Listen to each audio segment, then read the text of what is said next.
Hello बच्चों, welcome to concept king. आज हम पढ़ेंगे real number.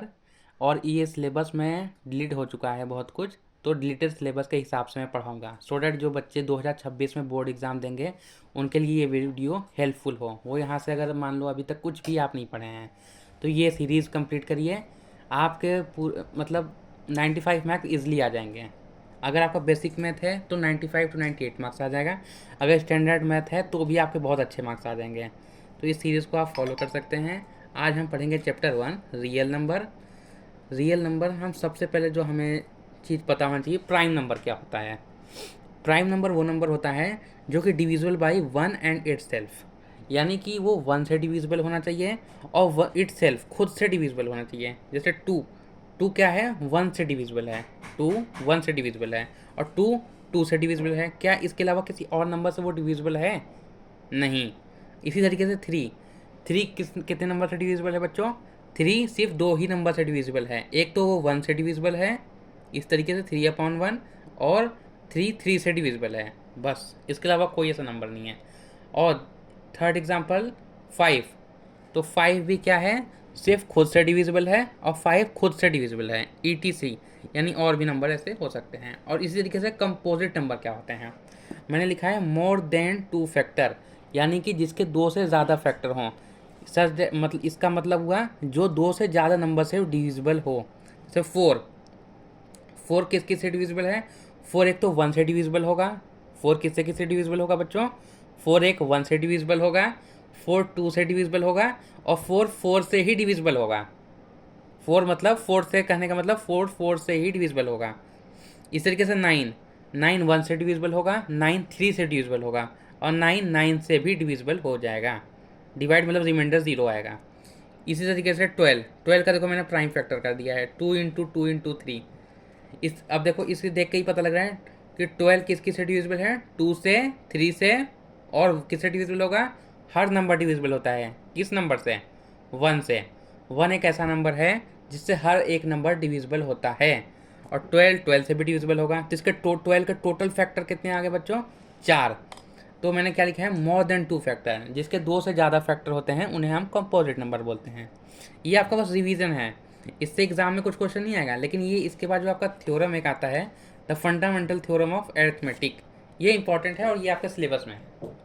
Euclid division lemma भी है लेकिन वो सिलेबस में डिलीटेड है, इस साल के सिलेबस में नहीं है वो। तो आपको जो पढ़ना है मैं उस हिसाब से करा रहा हूँ, सो डैट जो आपके सिलेबस में आप वो पढ़ें ताकि आप 2026 में बोर्ड एग्जाम देंगे उसके लिए आपके लिए हेल्पफुल हो। तो the fundamental theorem of arithmetic, इसका आप एक बार थ्योरम पढ़िए। एवरी कंपोजिट नंबर, इसलिए मैंने कंपोजिट नंबर पहले आपको पढ़ा दिया। अगर मैं पहले नहीं पढ़ाता तो आपको पता ही नहीं तो कंपोजिट नंबर क्या होता है, प्राइम नंबर क्या होता है, इसलिए मैंने पढ़ा दिया आपको। Every composite number can be express, express मतलब फैक्टराइज, इस तरीके से factorise as product of prime, prime number मैंने पढ़ा दिया है। And this factorisation is unique apart from the order in which the prime factor occur. इसका मतलब क्या हुआ, हर एक हम कंपोजिट नंबर को प्राइम फैक्टर के प्रोडक्ट की फॉर्म में लिख सकते हैं। हर एक प्राइम नंबर कंपोजिट नंबर को, तो जैसे कंपोजिट नंबर एग्जाम्पल, लेट से एग्जाम्पल ट्वेल्व, तो ट्वेल्व को हम कैसे कैसे लिख सकते हैं? To into, two into six, और इसको हम टू इंटू सिक्स को कैसे लिख सकते हैं? टू इंटू सिक्स को कैसे लिख सकते हैं? Two into three. तो हम इस हम कंपोजिट नंबर को प्राइम नंबर के प्रोडक्ट की फॉर्म में लिख दिया। यही क्या कहती है, फंडामेंटल थ्योरम ऑफ अरिथमेटिक। और ये जो फैक्टराइजेशन है वो यूनिक होगा, ये जो फैक्टराइजेशन है वो यूनिक होगा। इसको इसके पावर में भी लिख सकते हैं, two, two into two, two की पावर कितनी होगी? यहाँ टू की पावर कितना है? वन। यहाँ टू की पावर कितना है? वन। तो जब मल्टीप्लाई में पावर क्या हो जाता है? एड। तो ये टू की पावर टू हो गया और थ्री, इस तरीके से। तो यही कहता है ये थ्योरम, एक बार फिर से ध्यान से समझो। The composite number that can, every composite number, हर एक कंपोजिट नंबर को हम एक्सप्रेस कर सकते हैं प्राइम नंबर के प्रोडक्ट की फॉर्म में, प्राइम नंबर के प्रोडक्ट की फॉर्म में लिख सकते हैं। और जो फैक्टराइजेशन होगा वो यूनिक होगा। जैसे ट्वेल्व के जो फैक्टर आए, टू की पावर टू इंटू थ्री, तो ये यूनिक है, ऐसा नहीं है इसका पावर आ जाएगा सेवन इंटू थ्री, इस तरीके से नहीं होगा। ये बोल रहा है बस, ये बस आपको बस पढ़ना है बस। और इस तरीके से आपको एक फैक्टर करने के लिए आ सकता है, जैसे 140 का प्राइम फैक्टराइजेशन करो। अगर आपके पास बेसिक मैथ है तो हो सकता है इस तरीके का बिल्कुल बेसिक क्वेश्चन आ जाए। जैसे 140 इसके फैक्टर बिल्कुल कर दो, जैसे आप छोटे से तब करते थे, इस तरीके से 140 आप 2 से स्टार्ट करो हमेशा, क्योंकि 2 सबसे छोटा प्राइम नंबर है। एक नंबर के एमसीक्यू में ये आ सकता है कि सबसे छोटा प्राइम नंबर क्या होता है, तो सबसे छोटा प्राइम नंबर होता है 2। 2 से छोटा कोई प्राइम नंबर नहीं होता, 1 याद रखना प्राइम नंबर नहीं होता, 2 सबसे छोटा प्राइम नंबर होता है। अब 2 से हम इसे डिविजिबल करेंगे, 2 7 जा 14 0, और 2 कितने बार में जाएगा ये, 2 3 जा 6, बचा 1 1 0 2 2 5 जा 10, आप खुद भी कर सकते हैं। अब ये किससे जाएगा बच्चों, 3 से ये डिविजिबल होगा, 5 + 3 8, यानी कि 3 से डिविजिबल नहीं होगा। अगर ये इसका सम 9 हो जाता, यानी अगर इसका सम 3 से डिविजिबल होता, तो ये पूरा का पूरा नंबर ही 3 से डिविजिबल होता। ये देखिए 5 5 7 जा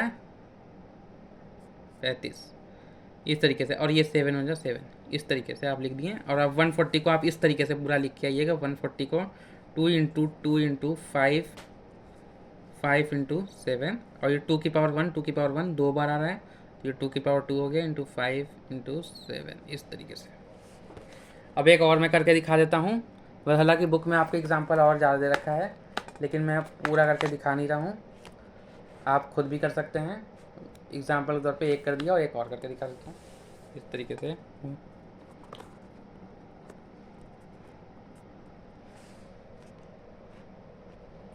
156 2 7 जा 14, बचा 1 1 6 2 8 जा 16, 2 3 जा 6 1 बचा 1 8 2 9 जा 18 39।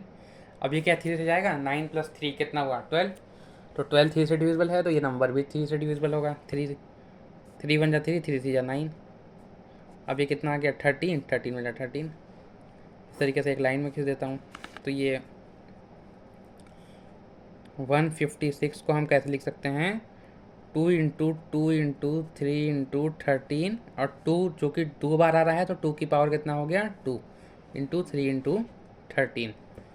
तो ये था बिल्कुल बेसिक, आप अच्छे से एक बार देख लीजिए। सबसे पहले हमने क्या पढ़ा, रियल नंबर में प्राइम नंबर। प्राइम नंबर एक बार मैं आपका रिवीजन करा देता हूँ, ताकि आप वीडियो में ही बिल्कुल रिवाइज कर लें, अलग से आपको पढ़ने की जरूरत ना पड़े, आप वीडियो में ही रिवाइज करके चलिए। प्राइम नंबर क्या होता है, डिविजिबल बाई 1 एंड इटसेल्फ, जो खुद से डिविजिबल हो और 1 से डिविजिबल हो, जैसे 2 3 5 एंड सो ऑन। इस तरीके से कंपोजिट नंबर क्या होता है, कंपोजिट नंबर वो होता है जो जिसके मोर देन 2 फैक्टर होते हैं, 2 से ज़्यादा फैक्टर होते हैं। जैसे 4 का एक फैक्टर 1 भी है, 2 भी है, 4 का खुद भी फैक्टर है, इस तरीके से। और फिर इस तरीके से हम कंपोजिट नंबर को प्राइम नंबर के प्रोडक्ट की फॉर्म में लिख सकते हैं। यही क्या कहता है, फंडामेंटल थ्योरम ऑफ अरिथमेटिक यही बोलता है कि हम किसी भी कंपोजिट नंबर को प्राइम नंबर के प्रोडक्ट की फॉर्म में लिख सकते हैं। और जो फैक्टराइजेशन होगा वो यूनिक नंबर, इसमें हर एक अलग हर संख्या के, मतलब संख्या बोल रहा हूँ, हर एक कंपोजिट नंबर के आप जब फैक्टराइजेशन करेंगे तो उसका फैक्टराइजेशन यूनिक आएगा, ये बोलता है। और इस तरीके से आप फैक्टराइजेशन अगर एक नंबर का आ जाता है, जो कि बेसिक मैथ में ही आ सकता है, तो आप कर लीजिएगा। अब आगे हम बढ़ते हैं, जो एक relation between HCF and LCM, ये एक रिलेशन आपने दे रखा है आपकी बुक में इस तरीके से, ये भी आप एकदम बिल्कुल अच्छे से याद कर लीजिए। इस पे बेस्ड एक नंबर का क्वेश्चन या 2 नंबर का क्वेश्चन जरूर आएगा, वो चाहे स्टैंडर्ड मैथ हो चाहे बेसिक मैथ हो, दोनों में आएगा। Find LCM and HCF of the following and verify the LCM and HCF.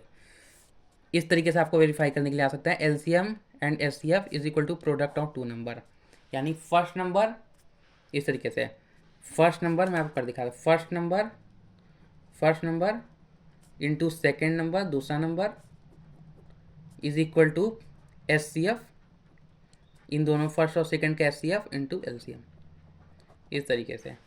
अब ये मैं वेरीफाई करके दिखाता हूँ। मैं इन दोनों नंबर का क्या करूँगा, एचसीएफ निकालूंगा, फिर इन दोनों नंबर का क्या निकालूंगा, एलसीएम निकालूंगा, और उन दोनों को प्रोडक्ट करके दिखाऊंगा कि एलसीएम एचसीएफ का जो प्रोडक्ट है वो इन दोनों नंबर के प्रोडक्ट के बराबर आएगा। ये मैं आपको वेरीफाई करके दिखा रहा हूँ, और वेरीफाई करने के लिए आ सकता है। और इस पर बेस्ड एक नंबर का क्वेश्चन इस तरीके से आ सकते हैं कि आपको 2 नंबर का एलसीएम दे दे, एचसीएफ दे दे, और वो दोनों नंबर्स में से कोई एक नंबर दे दें। समझ रहे हो, इसमें 4 वेरिएबल हो रहा है, एक एचसीएफ वेरिएबल हो रहा है, एक एलसीएम, और प्रोडक्ट ऑफ 2 नंबर, 2 नंबर, कोई 4 है, 4 में से कोई भी 3 दे देगा, एक पूछ लेगा। समझ रहे हैं, linear equation in one variable तो आपने पढ़ा होगा ना, तो उस पर बेस्ड क्वेश्चन आ सकता है। अब 26 का मैंने प्राइम फैक्टर करता हूँ, उस और प्राइम फैक्टर करने के बाद H C F L C M कैसे निकालता है ये मैं बताता हूँ। 26 का प्राइम फैक्टर हम करते हैं, 26 का टू, टू से करते हैं 1 3 13 1, तो 26 का प्राइम फैक्टर आ गया आपका 2 × 13, ठीक है। और ये है 91, तो 91 का मैं करता हूँ। 91 क्या 2 से जाएगा? बिल्कुल नहीं जाएगा, बेवकूफ़ी वाली बात है ये। 3 से जाएगा? 3 से भी नहीं जाएगा।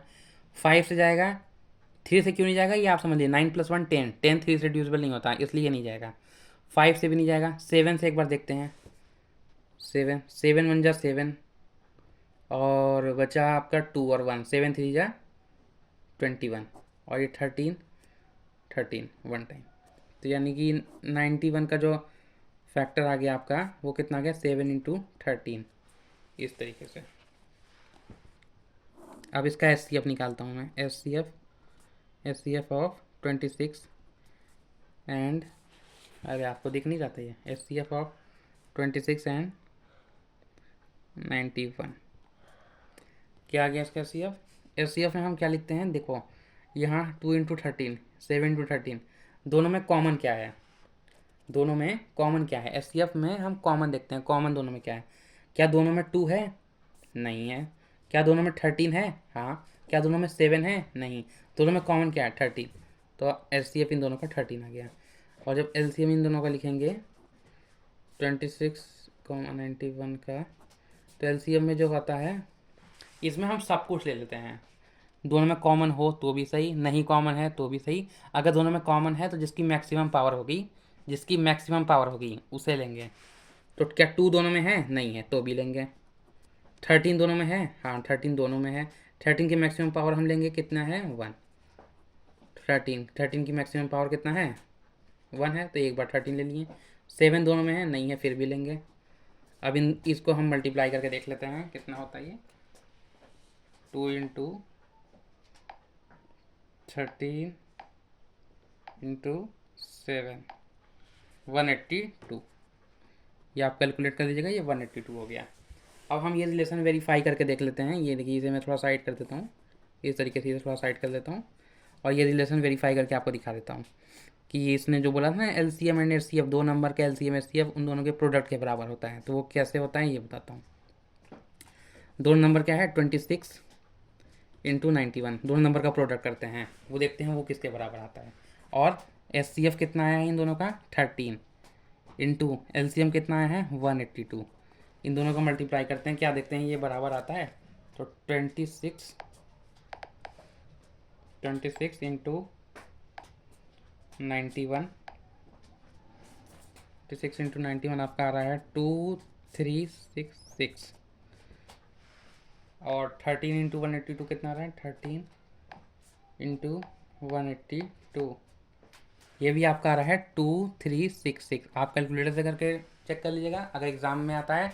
आप मल्टीप्लाई करके लिखने की जरूरत नहीं है, सीधा एक मल्टीप्लाई करिए, दोनों में लिख दीजिए। अगर आपने S C F L C M सही निकाला है तो वो always S C F into L C M product of 2 number के बराबर ही आएगा। ये बिल्कुल थ्योरम है और ये प्रूफ है, ये कभी गलत नहीं हो सकता। इस तरीके से सिमिलरली ये भी क्वेश्चन है, आप इसे भी बिल्कुल ऐसे ही कर सकते हैं। वीडियो ज़्यादा लंबा हो गया है इसलिए मैं यहीं पे अब एंड कर रहा हूँ वीडियो। ये आप बिल्कुल सेम ऐसे ही कर सकते हैं, इन दोनों का प्राइम फैक्टर करिए और इस तरीके से S C F L C M जैसे बताया वो निकालिए और इन दोनों को वेरीफाई करके देख लीजिए। अब मैं एक क्वेश्चन देखो बताता हूँ आपको किस टाइप से इस पर क्वेश्चन आएगा। ये डायरेक्ट क्वेश्चन आ जाए ये बेसिक मैथ में, लेकिन अगर स्टैंडर्ड मैथ हो तो कैसे आएगा, देखो इस तरीके से आपको आएगा कि आपको बोल देगा इस तरीके से, H C F and L C M of 2 number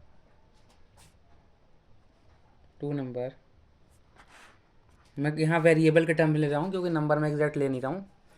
X and Y इसकी वैल्यू गिवन है।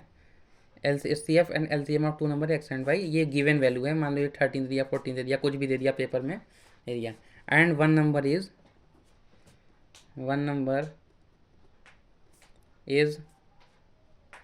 एम, फाइंड अदर, कोई भी 3 वैल्यू दे देगा और चौथा पूछ लेगा। तो हम जानते हैं H C F into L C M, H C F into L C M is equal to product of number, product of number. तो एच सी एफ कितना है इसका x, एल सी एम कितना है y, प्रोडक्ट ऑफ नंबर, एक number इसमें से कितना है m, दूसरे नंबर को हम कोई भी वेरिएबल से मान लेते हैं, लेकिन इसमें मान लेते हैं हम a मान लेते हैं। तो ये a की वैल्यू ही हमें निकालना है, तो a की वैल्यू कितना आ जाएगा एक्स वाई अपॉन m, इस तरीके से। बस ये वेरिएबल के टर्म्स में समझा दिया है, लेकिन इस टाइप से एक क्वेश्चन आपका कन्फर्म है। तो आप इस तरीके से देखिए और कॉन्सेप्ट किंग को लाइक करिए, सब्सक्राइब करिए, शेयर करिए। Bye bye.